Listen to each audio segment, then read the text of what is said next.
Hi, thanks for stopping by.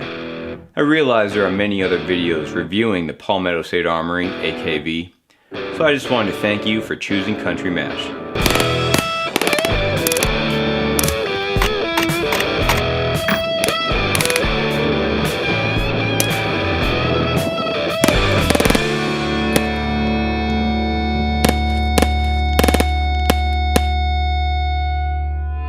Alright, so before we get into this review, I've been getting a lot of messages over on Instagram about painting the 6.5 Creedmoor behind me. And it seems like there's two camps of people. There's the people who are like super anti spray painting their guns, and then there's the people who are all about it. So I'm curious how many of you guys are into spray painting your rifles or any guns that you guys have, and how many of you guys are just like, no way, not for me, not doing it. And let me know what your reasons are, because I'm just curious what the other side's reasons are. Obviously, I like to spray paint some of my guns, so if you're against it, let me know. Try to compel me. Try to give me some good reasons why I shouldn't spray paint my guns. So anyway, so back to the review. Obviously, there are a bunch of other reviews out there, so I'm gonna do my best to share some things that I haven't really heard any other reviewer talk about, at least that I've seen. And there's a couple notes I want to share with you guys that I think are actually pretty important for people considering buying one of these, and even people who already have one and just maybe haven't figured some of this stuff out yet. Just things that are good to know. So I'm going to share some of that stuff towards the end of the video when I go over my overall experience, pros and cons and stuff like that. But first I'm going to go over specs and details, accuracy, long range with a 9mm. And then we'll get to that stuff. So before we get into specs and details though, I do want to let you guys know that Palmetto State Armory did send this out to review. However, like anything I get on this channel, it really doesn't make a difference. I'm going to be as honest as I possibly can, and you guys will see towards the end of the video that this is not perfect. However, it is pretty dang cool, but not perfect. So, and also if you guys are interested in this specific setup, and then some of the accessories and parts that I have outfitted with, I'm going to put links down in the description box for you guys to check those out. And yeah, so let's kick it off by going over some of those specs and details. So starting up front, it originally comes with what they call a tanker style 2-port muzzle brake, which, to be totally honest, it's excessively large. However, it does work pretty well. With that being said, I did swap it out with a muzzle device from Rearden Manufacturing that's compatible with one of my suppressors. The barrel is a 10.5-inch nitrided 4150 steel barrel, and it has a 1 in 10 twist rate. The handguard on this setup is the Magpul handguard, and it does a really good job protecting your hands when you heat up the barrel. Moving on back, I like that they made their magwell out of aluminum, making it a little bit sturdier and more robust. And I really like that they added a bolt release similar to an AR-15 platform, which makes reloads a lot quicker and easier. Like a lot of the new AK platforms coming from Palmetto State Armory, this has a forged front trunnion and a forged bolt and carrier. The magazines, as stated in many other reviews, are CZ pattern, and they are phenomenal. The magazines I have not had any issues with, including my 50 round extension, and I never had a single hiccup with it. The Picatinny dust cover on top is pretty solid, and I have not had any shift in zeros with the primary arms optic that I've been running on it the whole time during my testing. The trigger that I have installed now is the ALG trigger. However, I originally had just the basic AK trigger, which, to be totally honest, was also very nice, and it bump fired as easy as the ALG trigger. I do like the large paddle release for the magazine, again making reloads a lot easier and quicker. The Picatinny stock adapter is awesome. Not only is it cool that you're able to have a folding brace that attaches to it, but there's actually a bunch of other options out there if you wanted to pick something else and mount a different style stock or pistol brace. These do come in a bunch of different configurations and setups as far as the furniture, pistol grips, triggers, so the prices will vary. However, the AKV in general starts around $850, at least around the time that this video is being uploaded. Now when it comes to accuracy, I haven't done any formal testing to test its accuracy. However, I have taken it out to 200 yards on multiple occasions. The 18x36 at 200 yards using the primary arms ACSS Gemini prism scope. It was just like lights out. If you're talking man-sized target, it's a piece of cake. How much energy do you have at that distance? I don't know, but 200 yards is definitely doable with this setup with the AKV. So accuracy, I don't see being a problem at all for being a pistol caliber carbine. So first of all, I did run into two issues, actual performance and reliability issues. And then, so I'm gonna share those with you, and then I'll talk about some of the just notes that you guys should know. They're not necessarily problems or anything, but just things you should be aware of. So first, the two problems I had, both of them were taken care of by Palmetto State Armory under their just original lifetime warranty. The first one was I just ended up getting a lot of rounds getting jammed into the chamber and they'd be stuck, and so I would have to hammer it out. I'd have to hammer on the bolt charging handle to get it out. And so that was causing me a lot of headaches, so I sent it back, and Palmetto State Armory identified that there was a burr on the bolt face which was misaligning the rounds as they're going in, and so they would be going into the chamber at an angle which would just jam them in there. So they replaced the bolt for me, head-spaced it, and I have not had any similar issues since.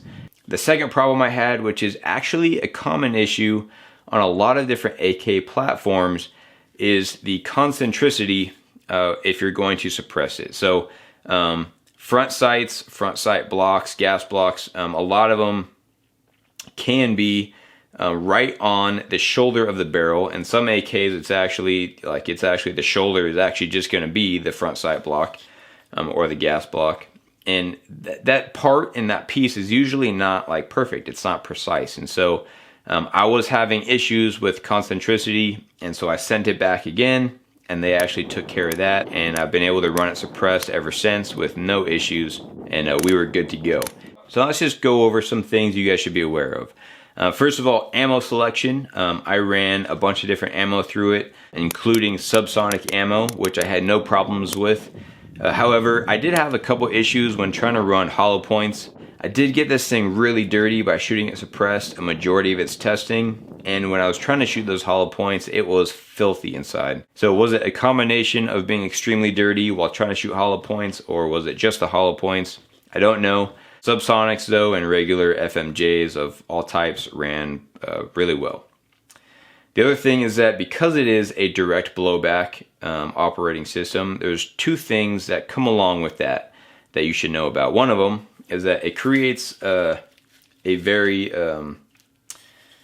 sharp recoil impulse, and along with that sharp recoil impulse, if you have a not even just the ALG trigger, if you have the regular trigger, just something about the springiness of an AK trigger along with the sharp recoil impulse of the AKV, this thing is a bump fire king. You can bump fire on command in the prone position, you can do it while shouldering it, and I think it should be noted just because it can catch people off guard, and even if you're aware of it, I think it's something that you should just let people know. If you take friends or family out to go shooting, you got to let them know, and maybe only put a couple rounds in there, because sometimes it can happen on accident if you're just not being careful.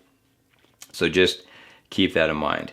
Another issue, I don't want to say issue, another thing that happens because of the direct blowback system is how dirty it gets back in the action. So this gets a lot dirtier back here in the action than your typical AK that has a piston system.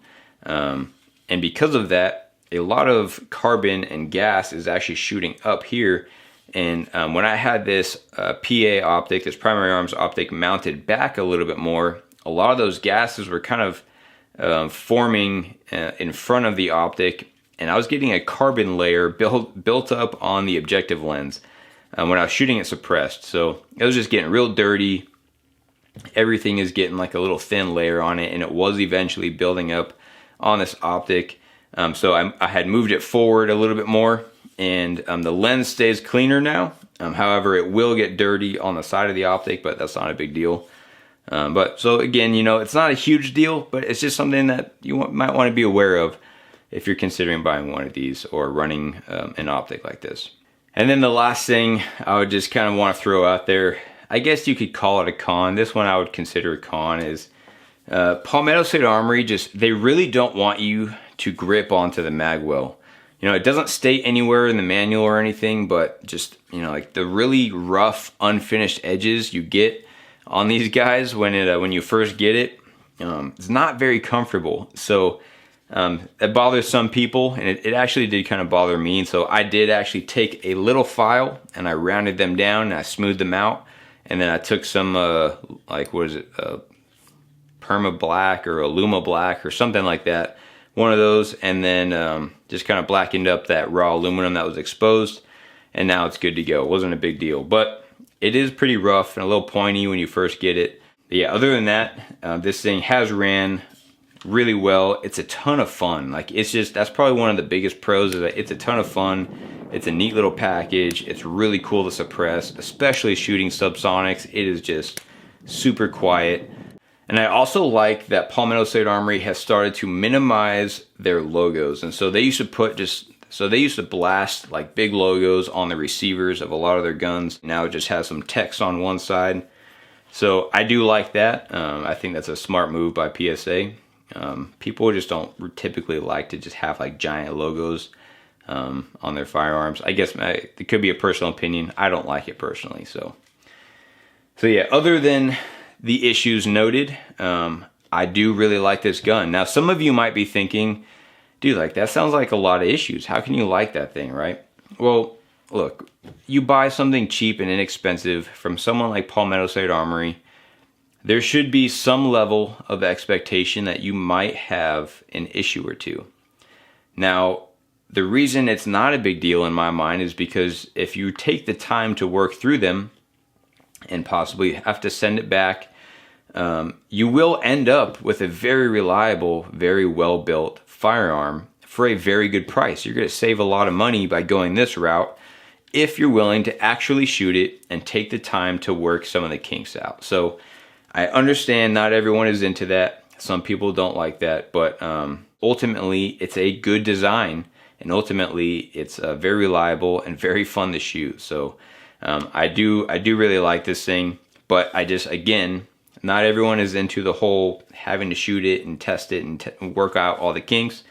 So I wanted to share all those things with you guys. So hopefully you guys found those informative and helpful. Again, if you guys are interested in this guy right here or similar setups, they do have a lot of different configurations. And then also just kind of cover what I have up here on mine. It's not super kitted out or anything. I don't have much on here, but if you guys are interested, I do have the Reardon Manufacturing 3-prong.